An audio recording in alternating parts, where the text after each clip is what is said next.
This is the first iFi Zen DAC I've had on the show. I mean, we've looked at the Zen Air, the Uno, and the Zen Cans in the past, but never one of the company's best-selling and halo products, let alone the latest one. So the quick question is this wired desktop DAC and audio amplifier as good as everyone says, or is it just all smoke and mirrors?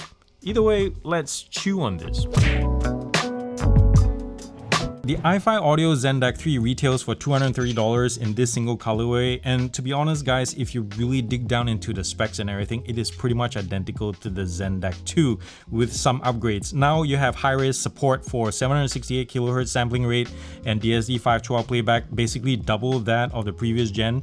And here on the right side of the unit, you have two audio ports. We have the 6.4 as well as the balance. They both offer 390 milliwatts power for what it's worth.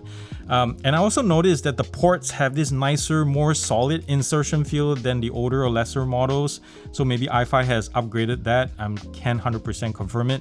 At the middle here, we have a nice big volume knob, all metal and all that. There's also a typical LED ring that iFi uses to identify what kind of quality files you're feeding it. It changes color based on that. And on the left side of the unit, we have the power match button. Use that, turn that on if you're using headphones, turn it off if you're using IEMs, but you know, you do what you do best.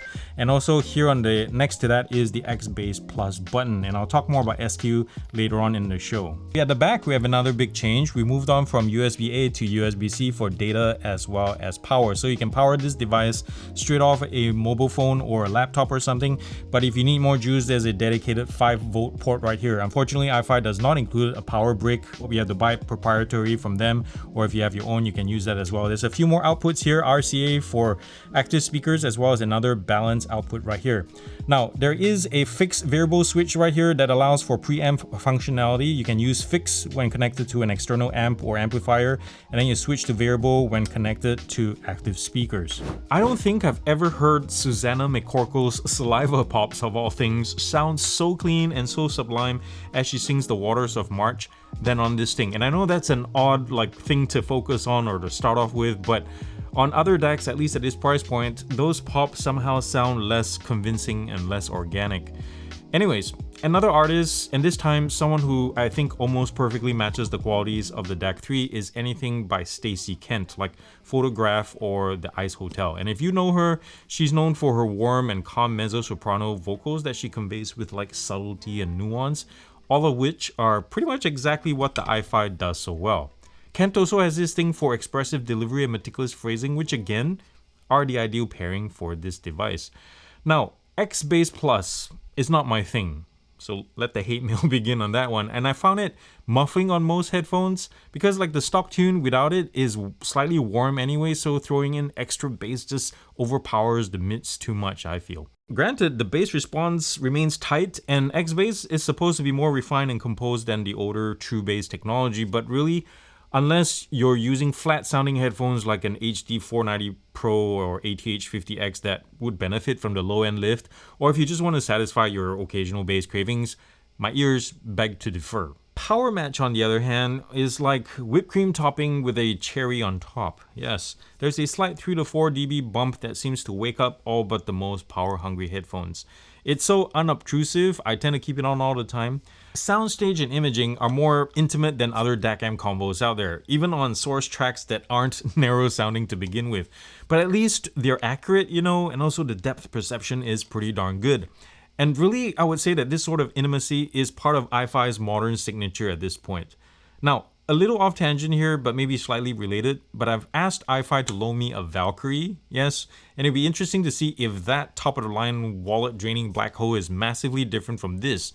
Is it more open? Is it more analytical? If you're interested in watching that video, yeah, go ahead and spam their Insta page and tell them Gear Up with Aaron sent ya. So, summing up how the Zen DAC 3 performs in the audio department, simple. It's still one of the best mid-fi gadgets of its kind. As you can see, even though this thing carries much of the visual cues of pretty much the entire Zen catalog, the thin stackable body now has a revised front panel that I really like. There's an interesting anodized titanium looking center strip that encircles the buttons, the ports, and the dial, and bisects the aluminum panel at the bottom and the dimpled leather looking plastic piece above. The ladder is also the only major plastic part on the entire exterior. Almost everything else is this swanky gunmetal gray aluminum alloy. Very attractive, this thing. For all intents and purposes, the biggest improvement that this new model has, besides the refined look and everything, is USB-C input. But true, it also has double the sampling rate and DSD 512 playback and all that. But I don't see 98.9% of those who buy a DAC3 will be upsampling their content with something like PGGB or HQ Player via PC. So if you're fine with USB-A in, then you can potentially save yourself $60 by getting the DAC2. You're welcome. Jeez, it's hard to find something I absolutely don't like about this device. I guess if I had to be pedantic, a weightier volume dial with clicks or feedback would be nice at this price point. And also, I still don't know why iFi continues to use decals for their high-res audio logo rather than something more permanent. Strictly as a USB-C powered desktop combo unit, the iFi Audio Zen DAC 3 is versatile, it's powerful, it's portable, and pretty much all you need. Compared to the Zen DAC 2, it's pretty much the same, but only better. Like, SQ is spot on with a slight bass push that colors the mids, but it's so clean and so enjoyable. It's physically lighter than before as well, but has this substantial feel to the build. And I would say it would be cool to have a dedicated 5-volt charger included in box, and also a little bit more power to drive something like a Sundara. I mean, if the FiiO K7 and Topping DX3 Pro Plus can do it, the Zen DAC 4 at this point should be able to do that too. So the ball's in your court, iFi. Yes, I am completely aware that I'm like 6 months late to the whole release party on this thing, so I'm just adding to the whole narrative, and I hope you found this useful in some form or another.